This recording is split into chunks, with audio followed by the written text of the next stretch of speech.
Dear students, अस्सलाम वालेकुम। उम्मीद करता हूँ कि आप सब खैरियत से होंगे। ओ लेवल्स अकाउंटिंग में हमारा चैप्टर है जिसका नाम है कंपनी, और कंपनी के हमने कुछ बेसिक कॉन्सेप्ट्स को डिस्कस किया था। कंपनी क्या होती है, एडवांटेजेस, डिसएडवांटेजेस, बहुत सारी चीज़ें अभी तो याद भी नहीं।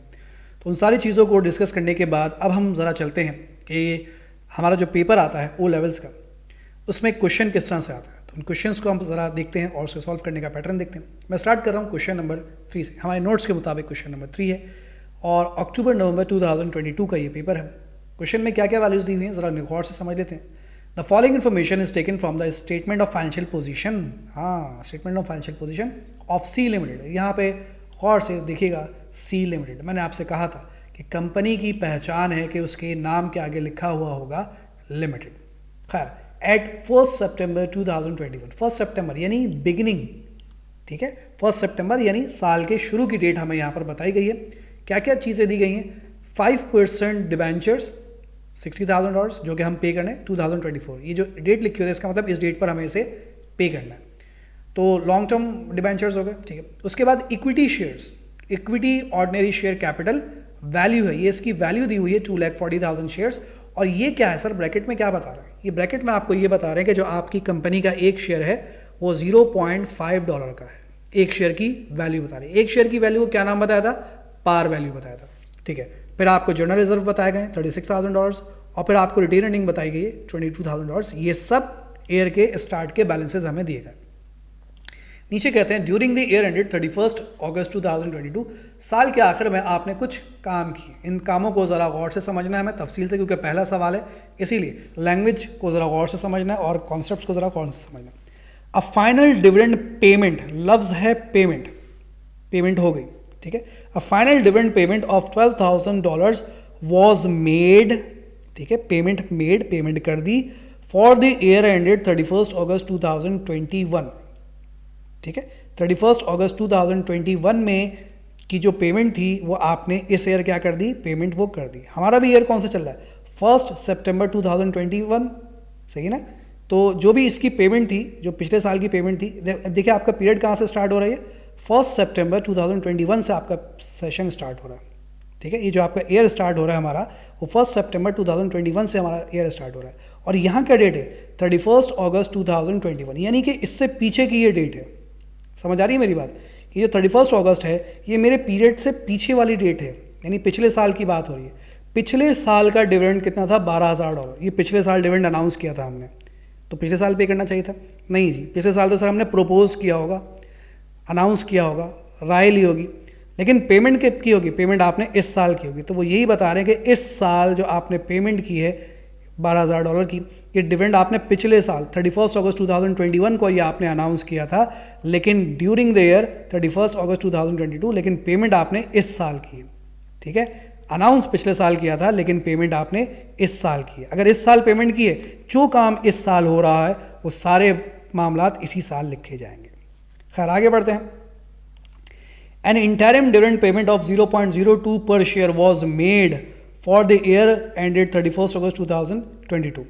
31 अगस्त 2022 यानी जब हमारा ये वाला साल एंड होने वाला है, हमारा ये जो ईयर स्टार्ट हुआ है वो 1 सितंबर 2021 से स्टार्ट हुआ। और ये एंड कहाँ पर होगा सर? ये एंड होगा हमारा 31 अगस्त 2022 पर। तो इसी ईयर का हमने इंटरिम डिविडेंड भी पेड कर दिया, ठीक है। अब पेमेंट वॉज मेड, इसी ईयर हमने इसकी भी पेमेंट कर दी। यानी इन दोनों की जो पेमेंट हुई है ना, ये पिछले साल का है और ये इसी साल का है। इन दोनों की पेमेंट कब हुई है? 31 अगस्त 2022 तक, यानी इसी साल हुई, क्योंकि हमारा ईयर इसी साल एंड हो रहा है। तो ये दोनों इसी साल के मेरे डिविडेंड्स हैं, ठीक। खैर, a transfer of 11,000 was made to general reserve. ये हम पिछले लेक्चर में पढ़ चुके थे कि आपने अपने प्रॉफिट में से $11,000 जो है वो निकाल कर जनरल रिजर्व में ट्रांसफर कर दिया। अब जो लाइन है भाई इसको गौर से समझ लीजिएगा। एट 31 अगस्त 2022 यानी जब साल एंड हुआ, ये वाला साल, पिछला साल नहीं, current year, the company proposed, लफ्ज आ गया क्या? प्रोपोज्ड, आंखें बंद, बिल्कुल आंखें बंद कर लीजिए। इस साल के आखिर में प्रपोज कर रहे हैं, इस साल अनाउंस कर रहे हैं, इसका मतलब देंगे कब आप? Next year. The company propose a final dividend of $10,000 for the year ended 31 अगस्त 2022। इस साल के आखिर में, इस साल का ही आपने प्रॉफिट यानी डिविडेंड अनाउंस किया है, कितना? $10,000। इस साल के आखिर में इसी साल का आपने डिविडेंड अनाउंस कर दिया। तो क्या अभी पेमेंट कर देंगे आप इसकी? नहीं सर, अभी तो हमने प्रपोज किया। तो जैसे पिछले साल का डिविडेंड आपने अनाउंस किया था, लेकिन पेमेंट आपने 2022 में आकर की थी, इसी तरीके से जो आपने 2022 में अनाउंस किया है डिविडेंड, इसकी पेमेंट आप 2023 में जाकर करेंगे, यानी कि नेक्स्ट ईयर जो है इसकी पेमेंट की जाएगी। जब नेक्स्ट ईयर इसकी पेमेंट होगी तो सर इसे लिखा भी नेक्स्ट ईयर जाएगा, यानी इस पॉइंट को इग्नोर कर दीजिए, गंदा गंदा पॉइंट है, ये हमारे लिए यूजलेस है, बेकार है। ठीक, खैर आगे बढ़ते हैं। The revenue for the year 31 August 2022 was 3,10,000। Revenue यानी आपकी आमदनी हुई है 3,10,000। ठीक है भाई, पता नहीं इसकी ज़रूरत है या नहीं है। And profit before debenture interest was 23,000, लेकिन आपको जो प्रॉफिट हुआ है वो है $23,000 का। ठीक है सर, इतनी बात समझ आती है जी। लेकिन इस प्रॉफिट में से अभी डिबेंचर का इंटरेस्ट माइनस नहीं हुआ, बिफोर डिबेंचर इंटरेस्ट, इसमें से इंटरेस्ट माइनस नहीं हुआ। हालांकि जो आपकी कंपनी का प्रॉफिट होता है ना, उसमें से इंटरेस्ट जो है वो माइनस हो जाना चाहिए था, लेकिन उन्होंने माइनस नहीं किया। कोई बात नहीं सर, हम माइनस कर लेते हैं। आइए ज़रा हम माइनस करके देखते हैं क्या होता है। डिबेंचर्स कितना है, डिबेंचर की वैल्यू है $60,000 और ये 5% क्या है, ये 5% जिनसे आपने कर्जा लिया $60,000 का, आप इन्हें 5% क्या देंगे, इंटरेस्ट देंगे। तो इसका इंटरेस्ट कैलकुलेट करता हूँ, 60,000 मल्टीप्लाई बाय 5 डिवाइड बाय 100, तो सर इसका इंटरेस्ट बनता है $3,000।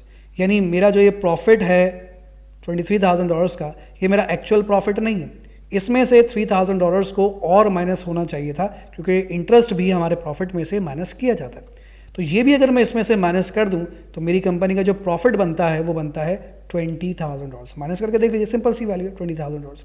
अब आपसे कहा क्या गया है, statement of changes in equity बनानी है, ये इसका फॉर्मेट हमें बताया गया। चलिए आइए ज़रा बना लेते हैं जल्दी से। सबसे पहले हम इसमें लिखते हैं बैलेंस एट स्टार्ट की डेट। हमारे स्टार्ट कब हुआ था यार, ये यहाँ पे डेट लिखिए 1 सितंबर 2021, 1 सितंबर 2021। जो भी इनके बैलेंसेस थे वो लिख दीजिए। शेयर कैपिटल का हमारा बैलेंस कितना था, शेयर कैपिटल ये रहा $2,40,000। उसके बाद जनरल रिजर्व का बैलेंस कितना था, जनरल रिजर्व था $36,000। रिटेन अर्निंग का बैलेंस कितना था, रिटेन अर्निंग का बैलेंस था $22,000। और इनका टोटल कर लीजिए, ये ऑटोमेटिकली हो जाएगा, और ये टोटल हो गया ऑटोमेटिकली। चलो भाई अब आगे बढ़ते हैं। इसके बाद क्या लिखते हैं, इसके बाद हम इसमें लिखते हैं profit for the year, profit for the year. जो भी इस साल का हमारा प्रॉफिट आया है सही वाला वो लिखेंगे। इस साल का सही वाला प्रॉफिट कितना था भाई, $20,000। ये मैंने आपको समझा दिया अभी कि सही वाला जो प्रॉफिट है इंटरेस्ट निकालने के बाद वो 20,000 है। क्या प्रॉफिट से शेयर कैपिटल पे इफेक्ट पड़ेगा, नहीं। अच्छा मैं थोड़ा सा यहाँ पर अपने लिए थोड़ी सी आसानी कर लूँ कि जब मैं जीरो लिखूँ ना तो भाई जीरो नहीं आना चाहिए, अच्छा नहीं लगता उसको। ये ऐसे आप ब्लैंक छोड़ दीजिए, कोई इशू नहीं है, इसे ऐसे लिख दीजिए। क्या प्रॉफिट से रिजर्व्स पे कोई इफेक्ट पड़ेगा, फिलहाल नहीं पड़ेगा।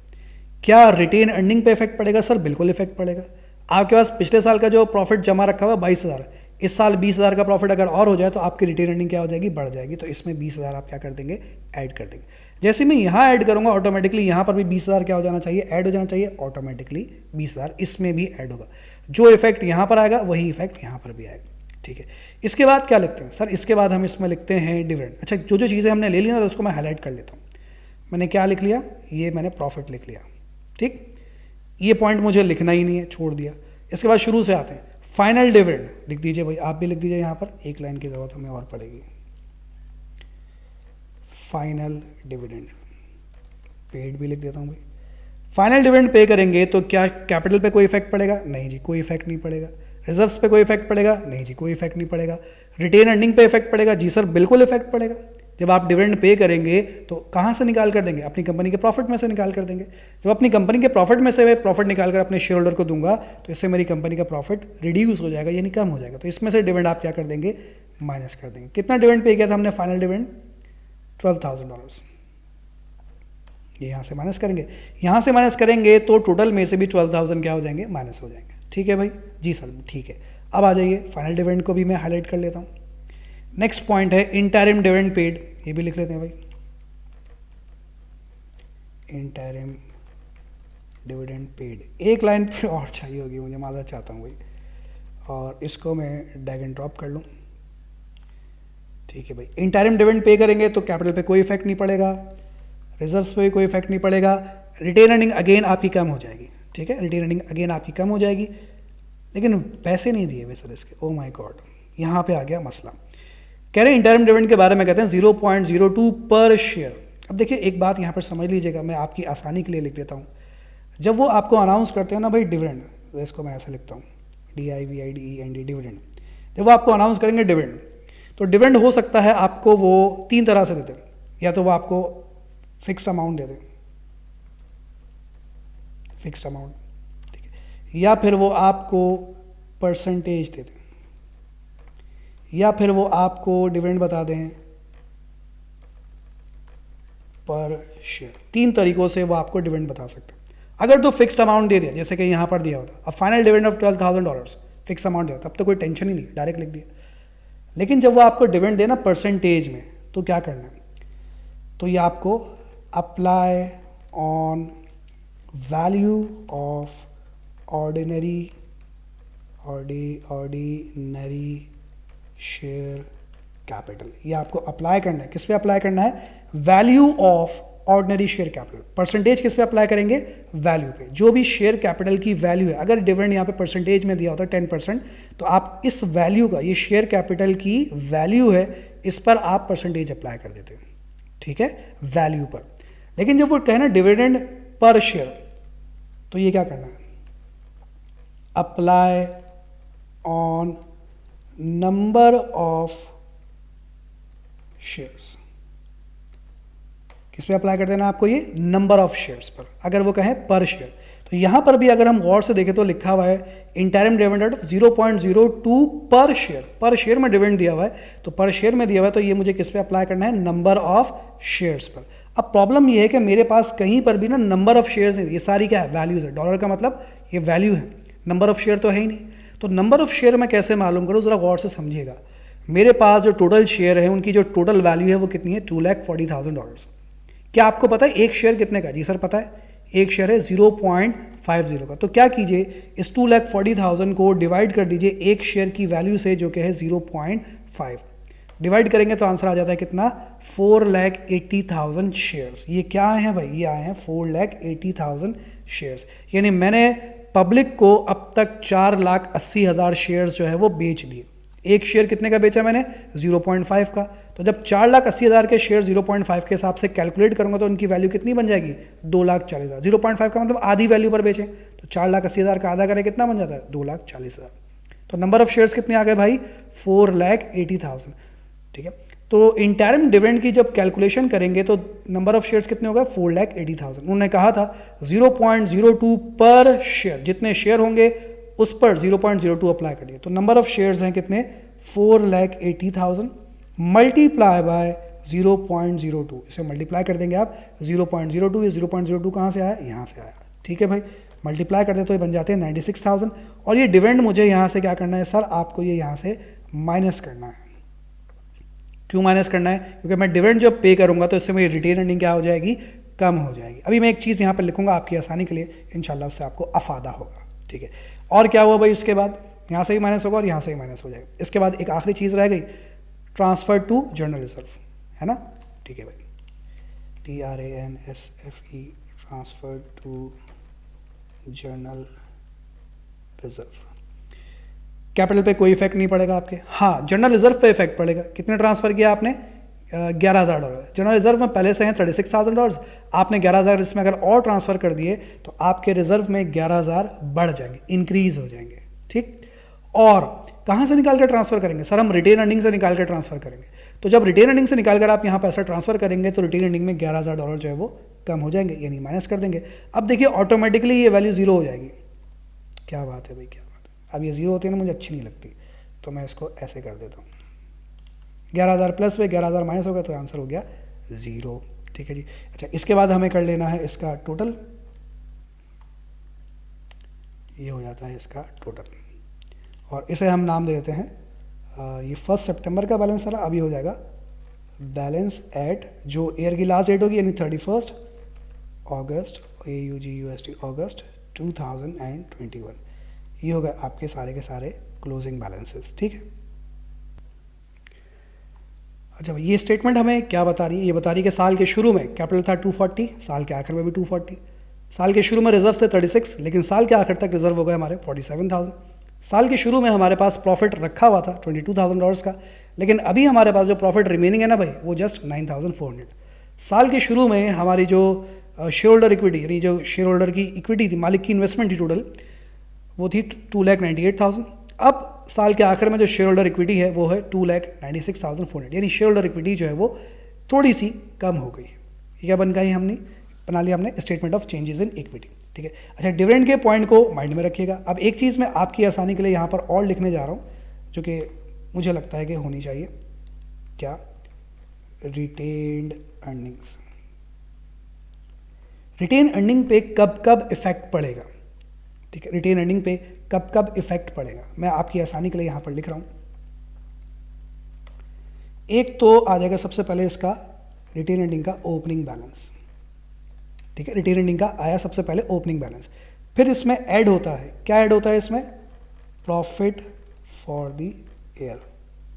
इसको ऐसे उठाकर मैं यहां लिख दूं अगर, इफ यू डोंट माइंड। ठीक है सर, प्रॉफिट फॉर दैट, जो भी इस साल का प्रॉफिट होगा वो इसमें क्या हो जाएगा, ऐड हो जाएगा। ठीक है, अच्छा उसके बाद इसमें से लेस हो जाता है, क्या लेस हो जाता है, डिविडेंड, फाइनल डिविडेंड भी, और फिर लेस हो जाता है इसमें से इंटरिम डिविडेंड। ऐसा अच्छा नहीं लग रहा,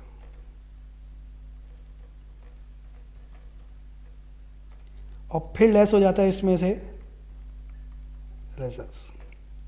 ओपनिंग बैलेंस में प्रॉफिट ऐड होगा, बाकी जो भी डिविडेंड होंगे आपके वो लेस हो जाएंगे, और रिजर्व भी इसमें से क्या हो जाएगा, लेस हो जाएगा। हाँ, प्रोपोज डिविडेंड मैंने आपसे कहा, जो इस साल आप डिविडेंड प्रपोज करेंगे उससे आपके रिटेन अर्निंग पे या किसी भी चीज़ पे कोई इफेक्ट नहीं पड़ेगा, उसे आप इग्नोर कर देंगे। ठीक है जनाब, तो ये इन बातों को जहन में रख लीजिएगा और इस स्टेटमेंट को देख लीजिएगा। ये हमारा बेसिक बुनियादी क्वेश्चन था जो कि एक आपके पास पेपर्स में आया हुआ था। तो आज के लिए फ़िलहाल मैं इसे इतना ही रखूँगा और इंशाल्लाह इसे हम कंटिन्यू करेंगे फिर अब अगली क्लास में। टेक केयर, अल्लाह हाफिज़।